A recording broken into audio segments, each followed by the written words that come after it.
जय गुरु जी। शिव पूजन की सर्वोत्तम विधि का वर्णन। ब्रह्मा जी कहते हैं, अब मैं पूजा की सर्वोत्तम विधि बता रहा हूँ जो समस्त अभीष्ट तथा सुखों को सुलभ कराने वाली है। देवताओं तथा ऋषियों, तुम ध्यान देकर सुनो।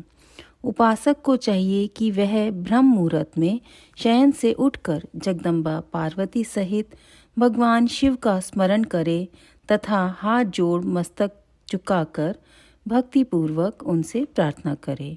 देवेश्वर, उठिए उठिए, मेरे हृदय मंदिर में शयन करने वाले देवता उठिए। उमाकांत उठिए और ब्रह्मांड में सबका मंगल कीजिए।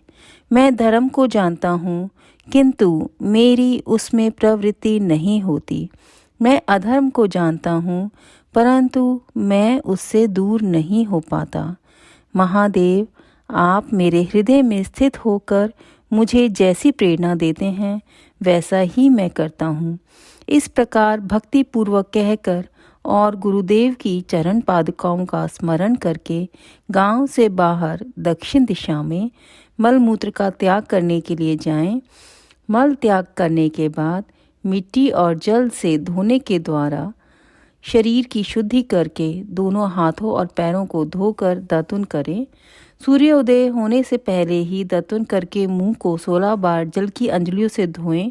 देवताओं तथा ऋषियों, षष्ठी, प्रतिपदा, अमावस्या और नवमी तिथियों तथा रविवार के दिन शिव भक्त को यत्नपूर्वक दातुन को त्याग देना चाहिए। अवकाश के अनुसार नदी आदि में जाकर अथवा घर में ही भली भांति स्नान करें। मनुष्य को देश और काल के विरुद्ध स्नान नहीं करना चाहिए। रविवार, श्राद्ध, संक्रांति, ग्रहण, महादान, तीर्थ, उपवास दिवस अथवा अशौच प्राप्त होने पर मनुष्य गर्म जल से स्नान ना करे। शिव भक्त मनुष्य तीर्थ आदि में प्रवाह के सम्मुख होकर स्नान करे। जो नहाने से पहले तेल लगाना चाहे उसे विहित एवं निश्चित दिनों का विचार करके ही तेलाभ्यंग करना चाहिए। जो प्रतिदिन नियम पूर्वक तेल लगाता हो उसके लिए किसी दिन भी तेलाभ्यंग दूषित नहीं है, अथवा जो तेल इत्र आदि से वासित हो उसका लगाना किसी भी दिन दूषित नहीं है। सरसों का तेल ग्रहण को छोड़कर दूसरे किसी दिन भी दूषित नहीं होता। इस तरह देश काल का विचार करके ही विधि पूर्वक स्नान करें। स्नान के समय अपने मुख को उत्तर अथवा पूर्व की ओर रखना चाहिए। उच्छिष्ट वस्त्र का उपयोग कभी ना करें। शुद्ध वस्त्र से इष्ट देव के स्मरण पूर्वक स्नान करें। जिस वस्त्र को दूसरे ने धारण किया हो अथवा जो दूसरों के पहनने की वस्तु हो अथवा जिसे स्वयं रात में धारण किया गया है वह वस्त्र उच्छिष्ट कहलाता है। उससे तभी स्नान किया जा सकता है जब उसे धो लिया गया हो। स्नान के पश्चात देवताओं, ऋषियों तथा पितरों को तृप्ति देने वाला स्नानांग तर्पण करना चाहिए। उसके बाद धुला हुआ वस्त्र पहने और आचमन करें। द्विजोत्तमों, तदंतर गोबर आदि से लीप पोत कर स्वच्छ किए हुए शुद्ध स्थानों में जाकर वहां सुंदर आसन की व्यवस्था करें। वह आसन विशुद्ध काष्ठ का बना हुआ, पूरा फैला हुआ तथा विचित्र होना चाहिए। ऐसा आसन संपूर्ण अभीष्ट तथा फलों को देने वाला है। उसके ऊपर बिछाने के लिए यथा योग्य मृग चर्म आदि ग्रहण करें। शुद्ध बुद्धि वाला पुरुष उस आसन पर बैठकर भस्म से त्रिपुंड लगाएं। त्रिपुंड से जप, तप तथा दान सफल होता है। भस्म के अभाव में त्रिपुंड का साधन जल आदि बताया गया है। इस तरह त्रिपुंड करके मनुष्य रुद्राक्ष धारण करे और अपने नित्य कर्म का संपादन करके फिर शिव की आराधना करे। तत्पश्चात 3 बार मंत्रोच्चारण पूर्वक आचमन करे। फिर वहाँ शिव की पूजा के लिए अन्न और जल लाकर रखे। दूसरी कोई भी जो वस्तु आवश्यक हो उसे यथाशक्ति जुटाकर अपने पास रखे। इस प्रकार पूजन सामग्री का संग्रह करके वहाँ धैर्यपूर्वक स्थिर भाव से बैठे। फिर जल, गंध और अक्षत से युक्त एक अर्घ्य पात्र लेकर उसे दाहिने भाग में रखे। उससे उपचार की सिद्धि होती है। फिर गुरु का स्मरण करके उनकी आज्ञा लेकर विधिवत संकल्प करके अपनी कामना को अलग ना रखते हुए पराभक्ति से सपरिवार शिव का पूजन करें। एक मुद्रा दिखाकर सिंदूर आदि उपचारों द्वारा सिद्धि बुद्धि सहित विघ्नहारी गणेश का पूजन करें। लक्ष्य और लाभ से युक्त गणेश जी का पूजन करके उनके नाम के आदि में प्रणव तथा अंत में नमः जोड़कर नाम के साथ चतुर्थी विभक्ति का प्रयोग करते हुए नमस्कार करें। यथा ओम गणपते नमः अथवा ओम लक्ष्य लाभ युताय सिद्धि बुद्धि सहिताय गणपते नमः। तदंतर उनसे क्षमा प्रार्थना करके पुनः भाई कार्तिकेय सहित गणेश जी का पराभक्ति से पूजन करके उन्हें बारंबार नमस्कार करें। तत्पश्चात सदा द्वार पर खड़े रहने वाले द्वारपाल महोदय का पूजन करके सती साध्वी गिरिराज नंदिनी उमा की पूजा करें। चंदन कुमकुम तथा धूप दीप आदि अनेक उपचारों तथा नाना प्रकार के नैवेद्यों से शिवा का पूजन करके नमस्कार करने के पश्चात साधक शिव जी के समीप जाए। यथासंभव अपने घर में मिट्टी, सोना, चांदी, धातु या अन्य पारे आदि की शिव प्रतिमा बनाएं और उसे नमस्कार करके भक्ति परायण हो उसकी पूजा करें। उसकी पूजा हो जाने पर सभी देवता पूजित हो जाते हैं। मिट्टी का शिवलिंग बनाकर विधि पूर्वक उसकी स्थापना करें। अपने घर में रहने वाले लोगों को स्थापना संबंधी सभी नियमों का सर्वथा पालन करना चाहिए। भूत शुद्धि एवं मातृका न्यास करके प्राण प्रतिष्ठा करें। शिवालय में दिक्पालों की भी स्थापना करके उनकी पूजा करें। घर में सदा मूल मंत्र का प्रयोग करके शिव की पूजा करनी चाहिए। वहाँ द्वारपालों के पूजन का सर्वथा नियम नहीं है। भगवान शिव के समीप ही अपने लिए आसन की व्यवस्था करें। उस समय उत्तराभिमुख बैठकर फिर आचमन करें। उसके बाद दोनों हाथ जोड़कर तब प्राणायाम करें। प्राणायाम काल में मनुष्य को मूल मंत्र की 10 आवृत्तियां करनी चाहिए। हाथों से 5 मुद्राएं दिखाएं। यह पूजा का आवश्यक अंग है। इन मुद्राओं का प्रदर्शन करके ही मनुष्य पूजा विधि का अनुसरण करे। तदंतर वहाँ दीप निवेदन करके गुरु को नमस्कार करें और पद्मासन या भद्रासन बांधकर बैठे अथवा उत्तानासन या पर्यंक आसन का आश्रय लेकर सुखपूर्वक बैठें और पुनः पूजन का प्रयोग करें। फिर अर्घ्य पात्र से उत्तम शिवलिंग का प्रक्षालन करें। मन को भगवान शिव से अन्यत्र ना ले जाकर पूजा सामग्री को अपने पास रखकर निम्नांकित मंत्र समूह से महादेव जी का आवाहन करें।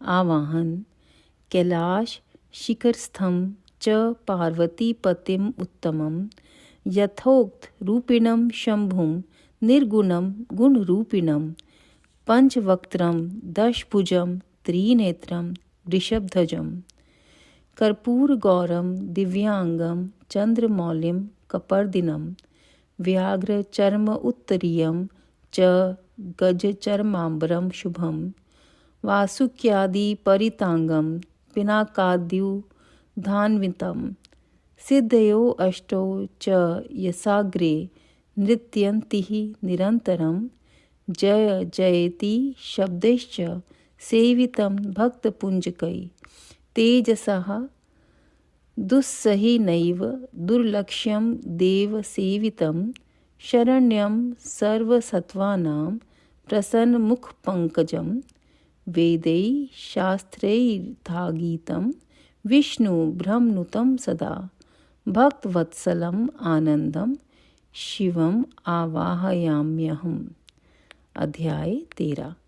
जो कैलाश के शिखर पर निवास करते हैं, पार्वती देवी के पति हैं, समस्त देवताओं से उत्तम हैं, जिनके स्वरूप का शास्त्रों में यथावत वर्णन किया गया है, जो निर्गुण होते हुए भी गुण रूप हैं, जिनके 5 मुख 10 भुजाएं और प्रत्येक मुखमंडल में 3 नेत्र हैं, जिनकी ध्वजा पर वृषभ का चिन्ह अंकित है। अंग कांति कर्पूर के समान गौर है, जो दिव्य रूपधारी चंद्रमा रूपी मुकुट से सुशोभित तथा सिर पर जटाजूट धारण करने वाले हैं, जो हाथी की खाल पहनते और व्याघ्र चर्म ओढ़ते हैं, जिनका स्वरूप शुभ है, जिनके अंगों में वासुकी आदि नाग लिपटे रहते हैं, जो पिनाक आदि आयुध धारण करते हैं, जिनके आगे 8 सिद्धियां निरंतर नृत्य करती रहती हैं, भक्त समुदाय जय जयकार करते हुए जिनकी सेवा में लगे रहते हैं, दुस्सह तेज के कारण जिनकी ओर देखना भी कठिन है, जो देवताओं से सेवित तथा संपूर्ण प्राणियों को शरण देने वाले हैं, जिनका मुखारविंद प्रसन्नता से खिला हुआ है, वेदों और शास्त्रों ने जिनकी महिमा का यथावत गान किया है, विष्णु और ब्रह्मा भी जिनकी स्तुति करते हैं, तथा जो परमानंद स्वरूप हैं, उन भक्त वत्सल शंभु शिव का मैं आवाहन करता हूँ। इस प्रकार साम शिव का ध्यान करके उनके लिए आसन दें। चतुर्थ्यंत पद से ही क्रमशः सब कुछ अर्पित करें। यथा सांबाय सदा शिवाय नमः आसनम समर्पयामि इत्यादि। आसन के पश्चात भगवान शंकर को पाद्य तथा अर्घ्य दें। फिर परमात्मा शंभु को आचमन कराकर पंचामृत संबंधी द्रव्यों द्वारा प्रसन्नता पूर्वक शंकर को स्नान कराएं। वेद मंत्रों अथवा समंत्रक चतुर्यंत नाम पादों का उच्चारण करके भक्ति पूर्वक यथा योग्य समस्त द्रव्य भगवान को अर्पित करें। अभीष्ट द्रव्य को शंकर के ऊपर चढ़ाएं। फिर भगवान शिव को वारुण स्नान कराएं। स्नान के पश्चात उनके श्री अंगों में सुगंधित चंदन तथा अन्य द्रव्यों का यत्नपूर्वक लेप करें। फिर सुगंधित जल से ही उनके ऊपर जलधारा गिराकर अभिषेक करें। वेद मंत्रों, षडंगों अथवा शिव के 11 नामों द्वारा यथा अवकाश जलधारा चढ़ाकर वस्त्र से शिवलिंग को अच्छी तरह पहुँचें। फिर आचमनार्थ जल दें और वस्त्र समर्पित करें। नाना प्रकार के मंत्रों द्वारा भगवान शिव को तिल, जौ, गेहूँ, मूंग और उड़द अर्पित करें। फिर 5 मुख वाले परमात्मा शिव को पुष्प चढ़ाएं। प्रत्येक मुख पर ध्यान के अनुसार यथोचित अभिलाषा करके कमल, शतपत्र, शंख पुष्प, कुश पुष्प, धतूर, मंदार, द्रोण पुष्प, तुलसी दल तथा बिल्व पत्र चढ़ाकर पराभक्ति के साथ भक्त वत्सल भगवान शंकर की विशेष पूजा करें। अन्य सब वस्तुओं का अभाव होने पर शिव को केवल बिल्व पत्र ही अर्पित करें। बिल्व पत्र समर्पित होने से ही शिव की पूजा सफल होती है। तत्पश्चात सुगंधित चूर्ण तथा सुवासित उत्तम तेल, इत्र आदि त्रिविध वस्तुएं बड़े हर्ष के साथ भगवान शिव को अर्पित करें। फिर प्रसन्नता पूर्वक गुगल और अगुरु आदि की धूप निवेदन करें। तदंतर शंकर जी की घी से भरा हुआ दीपक दें। इसके बाद निम्नांकित मंत्र से भक्ति पूर्वक पुनः अर्घ्य दें और भाव भक्ति से वस्त्र द्वारा उनके मुख का मार्जन करें। अर्घ्य मंत्र: रूपम देहि यशो देहि भोगम देहि च शंकर भुक्ति मुक्ति फलम देहि गृहीत्वार्घ्य नमोस्तुते। प्रभु शंकर, आपको नमस्कार है। आप इस अर्घ को स्वीकार करके मुझे रूप दीजिए, यश दीजिए, भोग दीजिए तथा भोग और मोक्ष रूपी फल प्रदान कीजिए। इसके बाद भगवान शंकर को भांति भांति के उत्तम नैवेद्य अर्पित करें। नैवेद्य के पश्चात प्रेम पूर्वक आचमन कराएं। तदंतर सांगोपांग तांबूल बनाकर शिव को समर्पित करें। फिर 5 बत्ती की आरती बनाकर भगवान को दिखाएं।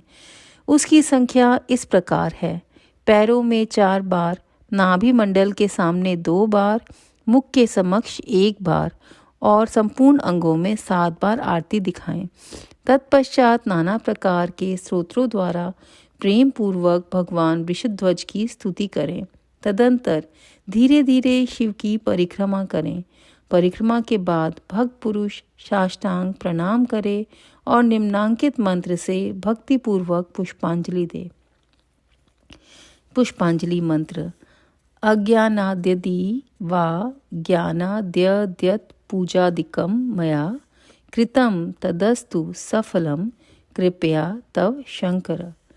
तावक स्तवगत प्राण त्वचितो अहम सदा मृड इति विज्ञाय गौरीश भूतनाथ प्रसीद मे। भूमो स्खलित पादानां भूमेरेवा अवलंबनम त्वयि जाता पराधानम त्वमेव शरणम प्रभु। शंकर, मैंने आज्ञा से, अज्ञान से या जानबूझकर जो पूजन आदि किया है वह आपकी कृपा से सफल हो। मृड, मैं आपका हूँ। मेरे प्राण सदा आप में लगे हुए हैं। मेरा चित्त सदा आपका ही चिंतन करता है। ऐसे जानकर हे गौरीनाथ, भूतनाथ, आप मुझ पर प्रसन्न होइए। प्रभु, धरती पर जिनके पैर लड़खड़ा जाते हैं उनके लिए भूमि ही सहारा है। उसी प्रकार जिन्होंने आपके प्रति अपराध किए हैं उनके लिए भी आप ही शरण दाता हैं। इत्यादि रूप से बहुत बहुत प्रार्थना करके, उत्तम विधि से पुष्पांजलि अर्पित करके पुनः भगवान को नमस्कार करें। फिर निम्नांकित मंत्र से विसर्जन करना चाहिए। विसर्जन। स्वस्थानां गच्छ देवेश परिवार युतः प्रभो पूजा काले पुनर्नाथ त्वया अगंत व्यमादरात। देवेश्वर प्रभु, अब आप परिवार सहित अपने स्थान को पधारें। नाथ, अब पूजा का समय हो, तब आप पुनः यहाँ सादर पदार्पण करें। इस प्रकार भक्त वत्सल शंकर की बारंबार प्रार्थना करके उनका विसर्जन करें और उस मस्तक को अपने हृदय में लगाएं। उस जल को अपने हृदय में लगाएं तथा मस्तक पर चढ़ाएं। ऋषियों, इस तरह मैंने शिव पूजन की सारी विधि बता दी जो भोग और मोक्ष देने वाली है। अब और क्या सुनना चाहते हो?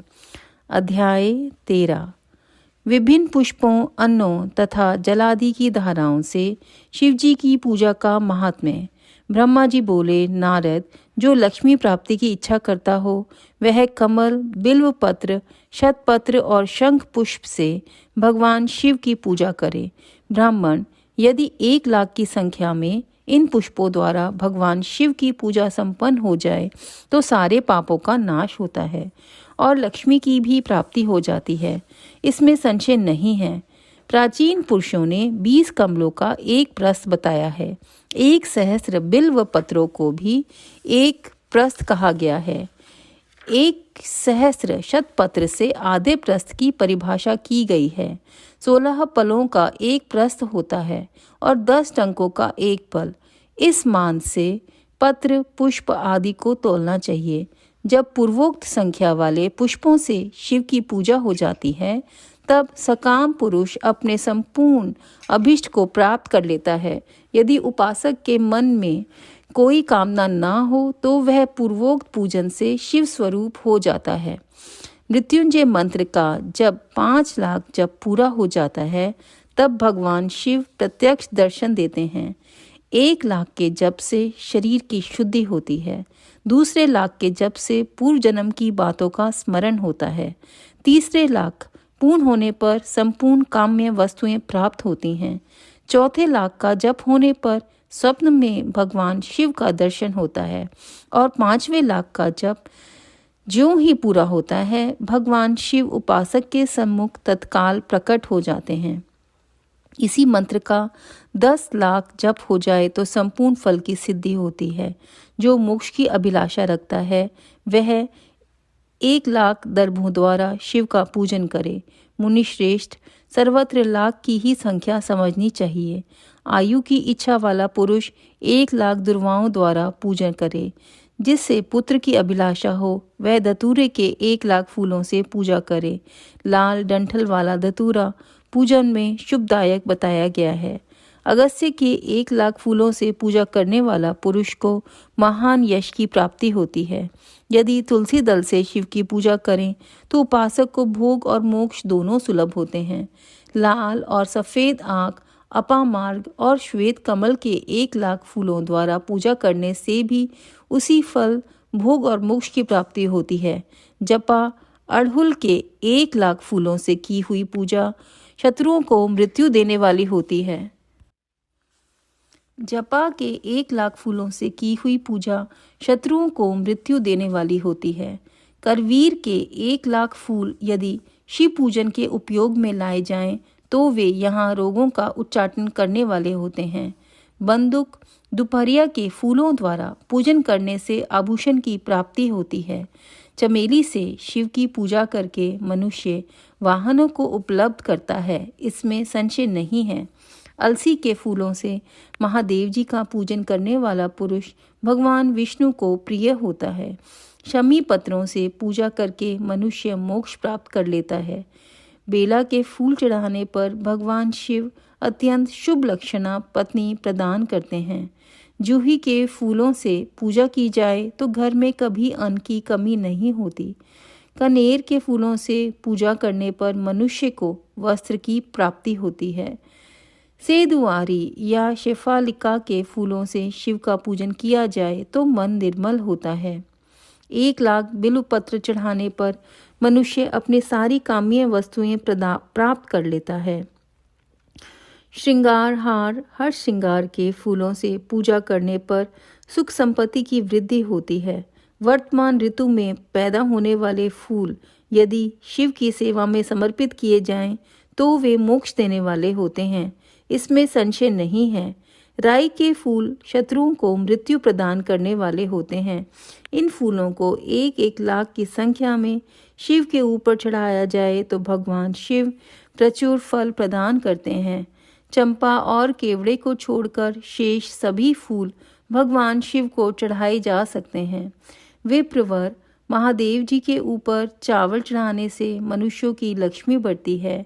ये चावल अखंडित होने चाहिए और इन्हें उत्तम भक्ति भाव से शिव के ऊपर चढ़ाना चाहिए। रुद्र प्रधान मंत्र से पूजा करके भगवान शिव के ऊपर बहुत सुंदर वस्त्र चढ़ाएं और उसी पर चावल रख कर समर्पित करें तो उत्तम है। भगवान शिव के ऊपर गंध पुष्प आदि के साथ एक श्रीफल चढ़ाकर धूप आदि निवेदन करें तो पूजा का पूरा फल प्राप्त होता है। वहाँ शिव के समीप 12 ब्राह्मणों को भोजन कराएं। इससे मंत्र पूर्वक सांगोपांग लक्ष्य पूजा संपन्न होती है। जहाँ 100 मंत्र जपने की विधि हो वहाँ 108 मंत्र जपने का विधान किया गया है। तिलों द्वारा शिव जी को 1,00,000 आहुतियाँ दी जाएं अथवा 1,00,000 तिल से शिव की पूजा की जाए तो वह बड़े बड़े पातकों का नाश करने वाली होती है। जौ द्वारा की हुई शिव की पूजा स्वर्गीय सुख की वृद्धि करने वाली है, ऐसा ऋषियों का कथन है। गेहूं के बने हुए पकवान से की हुई शंकर की पूजा निश्चय ही बहुत उत्तम मानी गई है। यदि उससे 1,00,000 बार पूजा हो तो उससे संतान की वृद्धि होती है। यदि मूंग से पूजा की जाए तो भगवान शिव सुख प्रदान करते हैं। प्रियंगु द्वारा सर्वाध्यक्ष परमात्मा शिव का पूजन करने मात्र से उपासक के धर्म, अर्थ और काम भोग की वृद्धि होती है तथा वह पूजा समस्त सुखों को देने वाली होती है। अरहर के पत्तों से श्रृंगार करके भगवान शिव की पूजा करें। यह पूजा नाना प्रकार के सुखों और संपूर्ण फलों को देने वाली है। मुनि श्रेष्ठ, अब फूलों की लक्ष्य संख्या का तौल बताया जा रहा है। प्रसन्नता पूर्वक सुनो। सूक्ष्म मान का प्रदर्शन करने वाले व्यास जी ने एक प्रस्थ शंख पुष्प को 1,00,000 बताया है। 11 प्रस्थ चमेली के फूल हों तो वही 1,00,000 फूलों का मान कहा गया है। जूही के 1,00,000 फूलों का भी वही मान है।